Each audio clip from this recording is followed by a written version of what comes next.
Today we are going to start a new topic of chapter 8, Cell, the unit of life of class 11th. And the topic name is prokaryotic cell. So in previous classes you had studied that there are basically two type of cells, prokaryotic and eukaryotic cell. No, we will see the difference between prokaryotic and eukaryotic cell later. Let's see what exactly prokaryotic cell contain inside itself. तो जो prokaryotic cell होगी बेटा ये बहुत simpler type की sales होती हैं. अगर मैं यूकैरियोटिक सेल से इनका कंपैरिजन करूं तो जो प्रोकैरियोटिक सेल होंगी इनके पास ना तो वेल डिफाइंड न्यूक्लियर मेम्ब्रेन है, ना इनके पास वेल डिफाइंड न्यूक्लियस होता, क्योंकि इनके नाम से ही पता चल रहा है प्रो मतलब प्रिमिटिव और कैरियन मतलब न्यूक्लियस. तो जिनका प्रिमिटिव न्यूक्लियस है वो प्रोकैरियोट्स हैं. और प्रोकैरियोट्स के पास ना तो वेल डिफाइंड न्यूक्लियर मेम्ब्रेन होगी, उनका न्यूक्लियस जो होता है वो उसके अंदर जो जेनेटिक मटेरियल है वो नेकेड होता है, मतलब उसको कोई भी चीज इनक्लोज करके नहीं रख रही, कोई न्यूक्लियर मेम्ब्रेन को चारों तरफ से कवर नहीं कर रही. उसके अलावा यहां पे जो प्लाज्मा मेम्ब्रेन होगी इनकी, उसको ज्यादातर सेल्स के अंदर प्रोकैरियोट वहां पे एक सेल वॉल एक्स्ट्रा प्रेजेंट होती है. और सेल वॉल के साथ साथ कुछ बैक्टीरियाज के अंदर ग्लाइकोकैलिक्स नाम की एक मेम्ब्रेन और होती है. अभी हम लोग उसकी बात करेंगे. अब एक एक करके पॉइंट्स वाइज इनकी बात कर लेते हैं कि इनमें क्या क्या पॉइंट है. तो ज्यादातर जो प्रोकैरियोटिक सेल है इनको कौन रिप्रेजेंट करते हैं? जो बैक्टीरियाज होते हैं. क्यों? बैक्टीरिया सिंपलेस्ट ऑर्गेनाइजेशन वाले हैं, तो they are categorised into the prokaryotic cell category. जो ब्लू ग्रीन एल्गी हो गई, माइकोप्लाज्मास हो गए, माइकोप्लाज्मा और प्लूरोनिमोनिया लाइक ऑर्गेनिज्म. तो ये सारे जितने भी मैंने यहाँ पे यूनिसेलुलर सिंपलर ऑर्गेनाइजेशन वाले एनिमल्स रखे यहाँ पे लिखे हैं ऑर्गेनिज्म, ये सब क्या है? प्रोकैरियोटिक ऑर्गेनिज्म है. ये प्रोकैरियोटिक सेल को कंटेन करके रखते हैं. और ऐसी सेल्स क्या होती है? जनरली छोटे साइज की होंगी, स्मॉलर साइज की होती हैं. और इनका जो मल्टीप्लीकेशन होता है ये बहुत ज्यादा फास्टर होता है, क्योंकि ये एसेक्सुअल रिप्रोडक्शन से डिवाइड कर सकते हैं. और इनकी अगर मैं बात करूं, ये जिनका जो साइज है, शेप है, वो बहुत ज्यादा वेरी कर सकता है.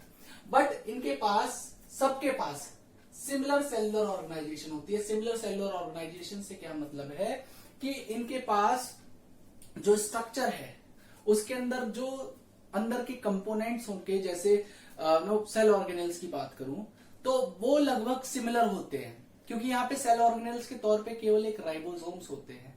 उसके अलावा इनके अंदर कोई अदर सेल ऑर्गेनेल नहीं होता. हाँ, इनके पास एक स्पेशल चीज प्रेजेंट है जिसे प्लाज्मिड कहते हैं.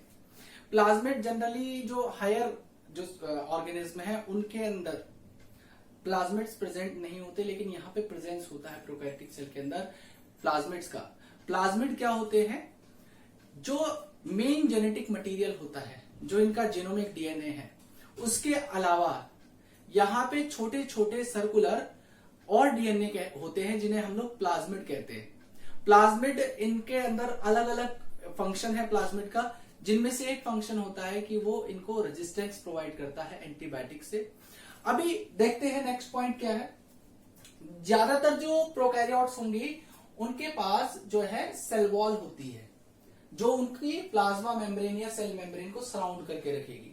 अगर मैं यूकैरियोट्स से इनको कंपेयर करूं तो यूकैरियोट्स में क्या होगा कि जैसे फंगस है, फंगस के अंदर सेल वॉल हो सकती है या प्लांट सेल के पास सेल वॉल होगी, बाकी किसी के पास सेल वॉल नहीं होती. तो यहाँ पे जितने भी बैक्टीरिया हैं उनके पास सेल वॉल होती है जो प्लाज्मा मेम्ब्रेन के बाहर प्रेजेंट होगी.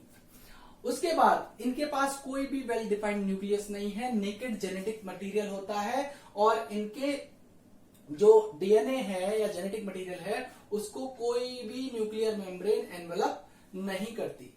उसके अलावा अपार्ट फ्रॉम जेनोमिक डीएनए, मैंने अभी आपको बताया था जेनोमिक डीएनए जो मेन डीएनए है इनका, उसके अलावा many bacteria have similar circular DNA. उनके पास छोटे सर्कुलर डीएनए होते हैं जिन्हें कहा जाता है प्लाज्मिड. और प्लाज्मिड क्या करता है? रेजिस्टेंस प्रोवाइड करता है इन बैक्टीरियाज को अगेंस्ट द एंटीबायोटिक्स. अब बात करते हैं इनके पास जो सेल ऑर्गेनल्स हैं उनके नाम पे कुछ नहीं होता, बस एक राइबोसोम नाम की चीज है जो इनके पास होगी. तो they have no organelles, only ribosomes. इनके पास क्या होंगे? केवल राइबोसोम्स होंगे। ज्यादातर सेल ऑर्गेनल जैसे माइटोकॉन्ड्रिया, एंडोप्लाज्मिक रेटिकुलम या लाइसोसोम, ऐसे कुछ जो स्ट्रक्चर्स होते हैं ये इनके अंदर प्रेजेंट नहीं होंगे।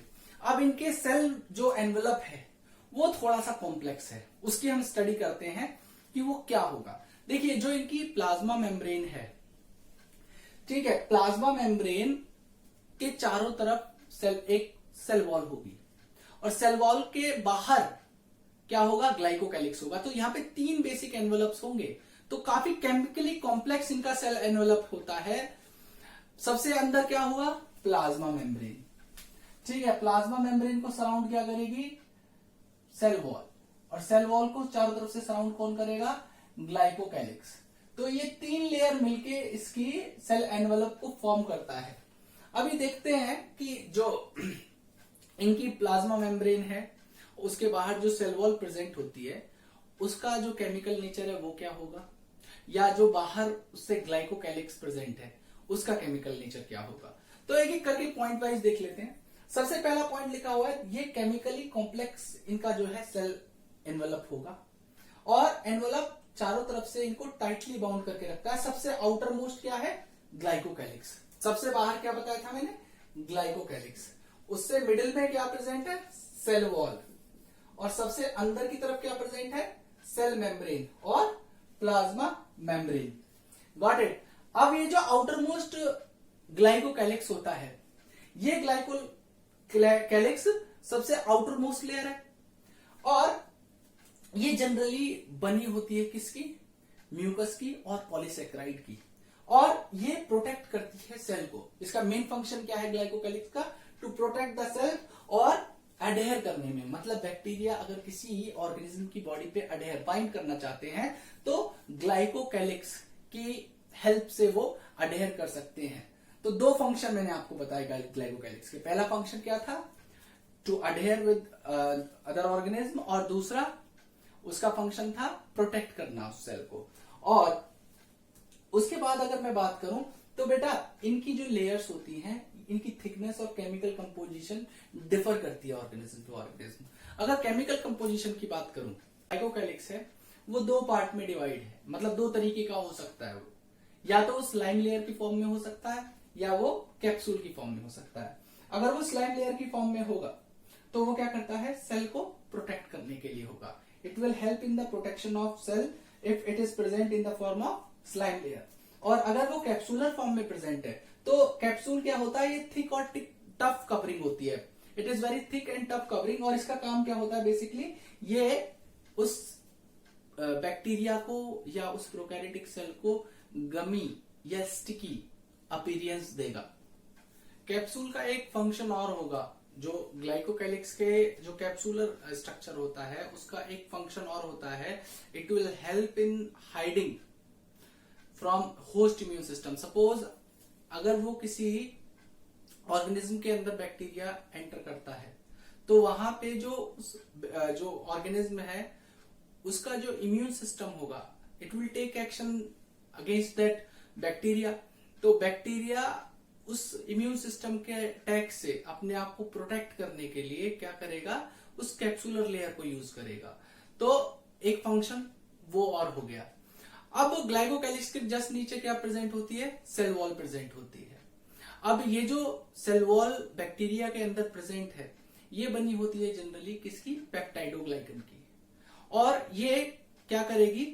उस बैक्टीरिया को एक पर्टिकुलर स्ट्रक्चर देती है, रिजिडिटी प्रोवाइड करती है, और उसको प्रिवेंट करती है कि वो बर्स्ट हो या कोलैप्स हो।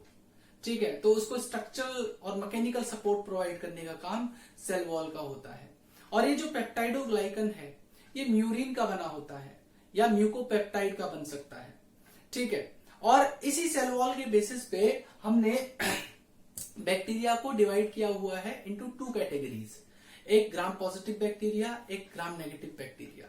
अब एक चीज और है, ये जो पेप्टाइडोग्लाइकन था, इस पेप्टाइडोग्लाइकन की जो क्रॉस लिंकिंग होती है उसको अफेक्ट करता है एंटीबायोटिक्स। जैसे एंटीबायोटिक के तौर पे हम पेनिसिलिन की बात करें तो पेनिसिलिन क्या करेगा? जो सेल वॉल सिंथेसिस हो रही होगी किसकी? बैक्टीरिया की, तो उस सेल वॉल को फॉर्म नहीं होने देगा, वो उसकी क्रॉस लिंकिंग को रोक देगा।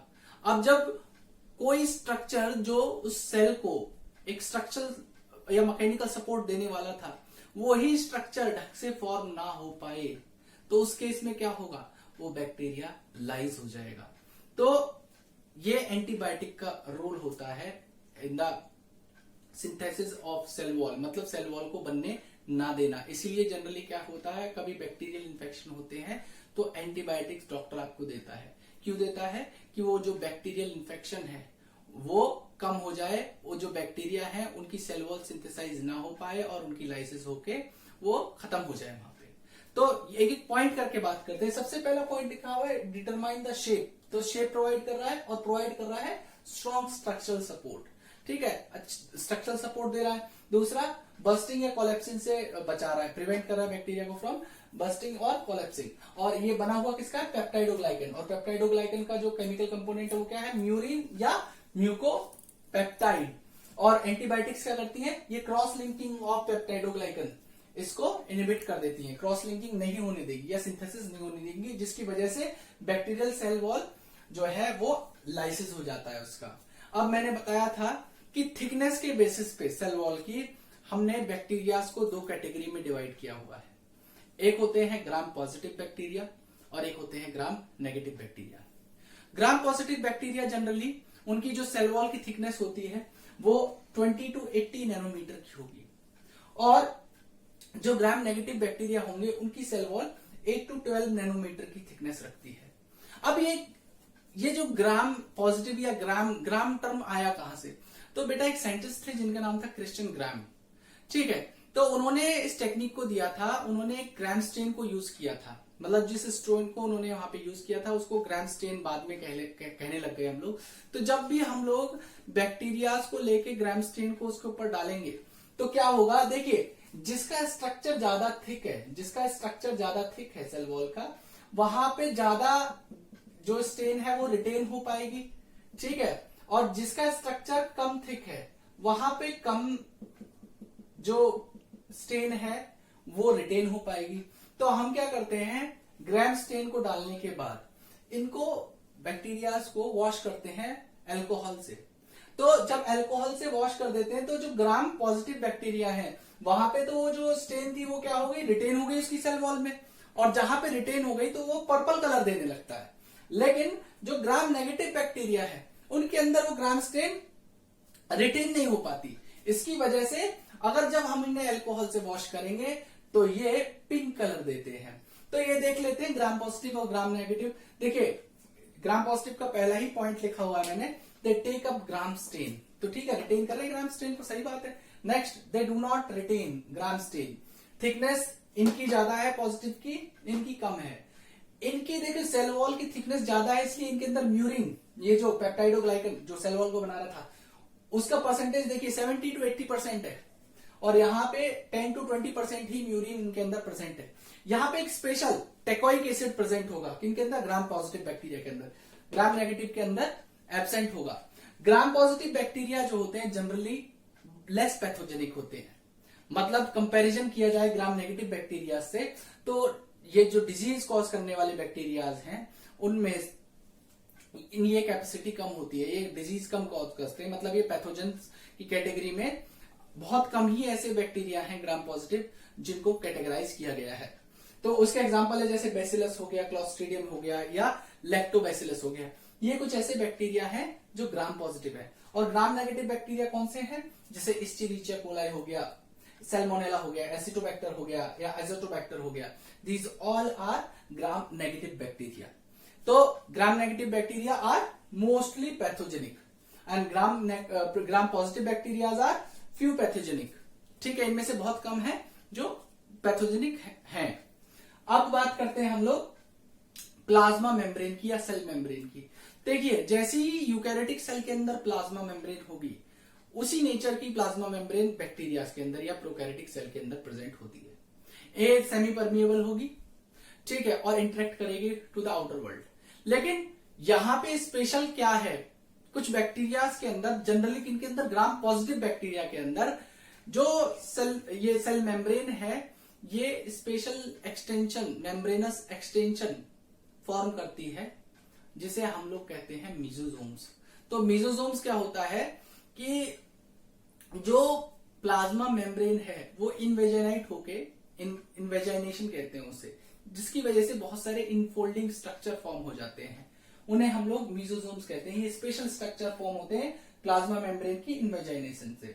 ये जो मीजोजोम्स है ये या तो ट्यूब्यूल की फॉर्म में हो सकते हैं, या वेसाइकल की फॉर्म में हो सकते हैं, या लेमेला की फॉर्म में हो सकते हैं। लेकिन इनके फंक्शन की अगर मैं बात करूं तो बेटा इनका जो मेन फंक्शन है सेल वॉल की सिंथेसिस करने में, सेल वॉल फॉर्मेशन में इनका इंपॉर्टेंट रोल है, रेस्पिरेशन में इनका रोल है, सिक्रीशन करने में इनका बहुत इंपॉर्टेंट रोल है, डीएनए रेप्लिकेशन करने में इनका रोल है, और बैक्टीरिया जनरली क्या करते हैं, सेल डिवीजन करते हैं। तो जो बैक्टीरियल सेल होती है उनको डिवाइड करने में इनका बहुत, डिस्ट्रीब्यूट करने में बहुत इंपॉर्टेंट रोल होता है बेटा। और जैसे मीजोजोम थे ऐसे ही जो हमारे फोटोसिंथेटिक प्रोकैरियोट या फोटोसिंथेटिक बैक्टीरिया होते हैं, जैसे साइनोबैक्टीरिया हो गया या पर्पल बैक्टीरिया हो गया, ये फोटोसिंथेटिक बैक्टीरिया है। तो ये एक स्ट्रक्चर लेके चलते हैं जिसे क्रोमैटोफोर कहेंगे। जो क्रोमैटोफोर्स हैं, क्रोमैटोफोर्स भी एक तरीके के मेम्ब्रेनस एक्सटेंशन होते हैं जो कैरी करके चलते हैं पिगमेंट्स को। ठीक है, अब हम बात करते हैं कि जो बैक्टीरिया होते हैं वो मोटाइल भी हो सकते हैं, नॉन मोटाइल भी हो सकते हैं। तो मोटिलिटी के लिए वो कौन से पार्ट को कैरी करके चलेंगे जिसकी वजह से उनकी बॉडी मूव कर पाए। तो यहां पे एक पार्ट होता है जिसे कहा जाता है फ्लैजिला। तो फ्लैजिला का बहुत इंपॉर्टेंट रोल होता है इन motility, and it is the only part which is responsible for motility of bacteria. इसके अलावा दो पार्ट और हैं जो आउटर एक्सटेंशन के तौर पे प्रेजेंट है on any bacterial cell. First is pili and another is fimbriae. Pili और फिम्ब्री का काम मोटिलिटी के अंदर नहीं है, इसके फंक्शन को हम लोग सेपरेटली डिस्कस करेंगे। सबसे पहले मैं फ्लैजिला की बात करता हूं। तो flagella is responsible for motility और movement of bacteria and it is categorized. इसके जो पार्ट्स को हम लोग अगर डिवाइड करें तो ये तीन हैं। एक होता है सबसे पहला फिलामेंट, जो सबसे लॉन्गेस्ट एक्सटेंशन होगा और बना होता है किसका, एक प्रोटीन का जिसका नाम होता है फ्लैजिलिन, और ये बाहर की तरफ प्रेजेंट होगा। It is present outside the outer membrane या सेल मेम्ब्रेन।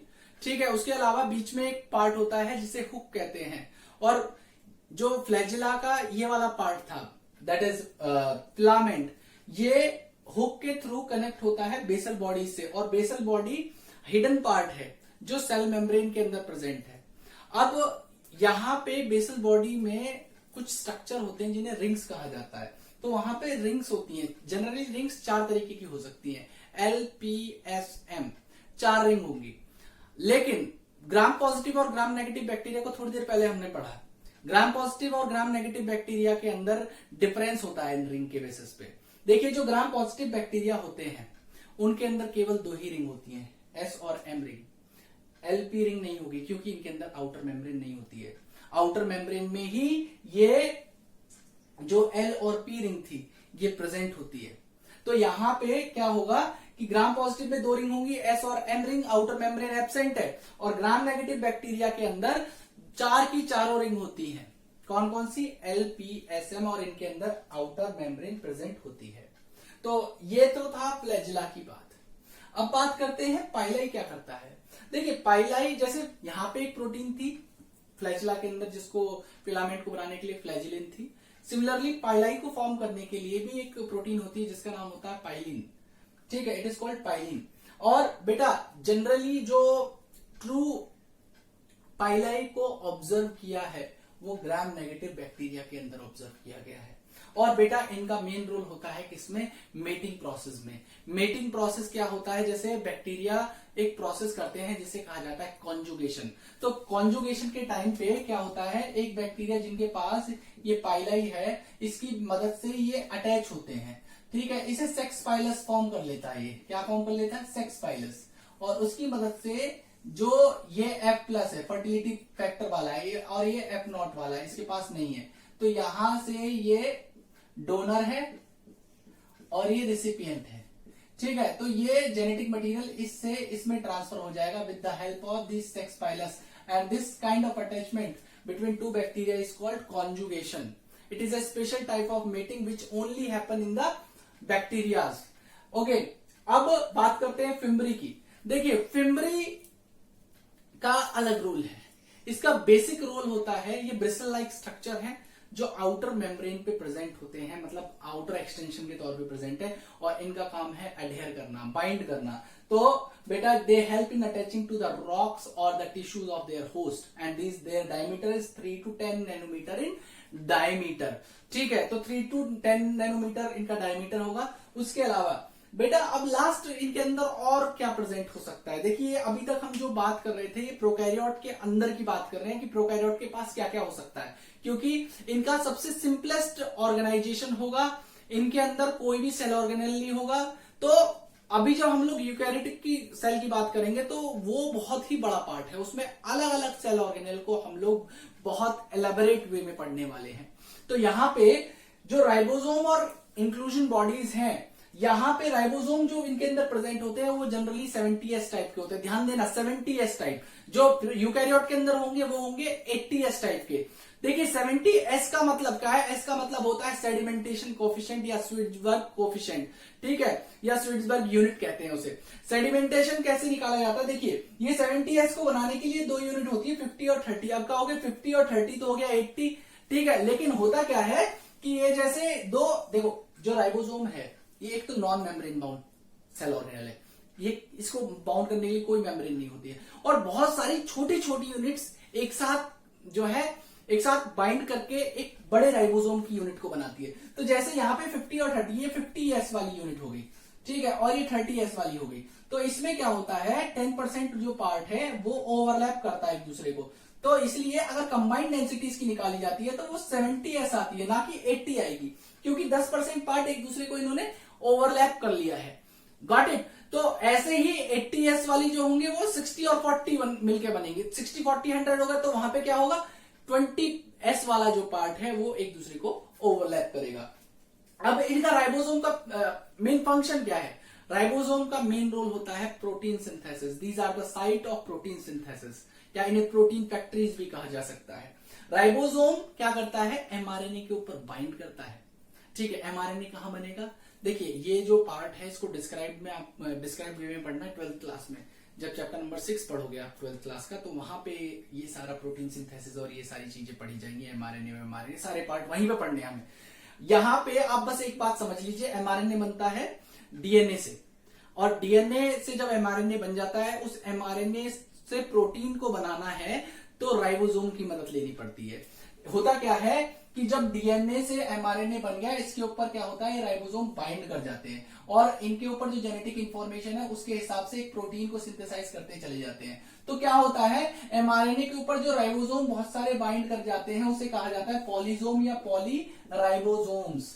Got it. तो ये होता है पॉलीसोम या पॉलीराइबोसोम। ये क्या है, mRNA binded with ribosome is called polysome और पॉलीराइबोसोम्स। अब लास्ट पार्ट है that is called inclusion body.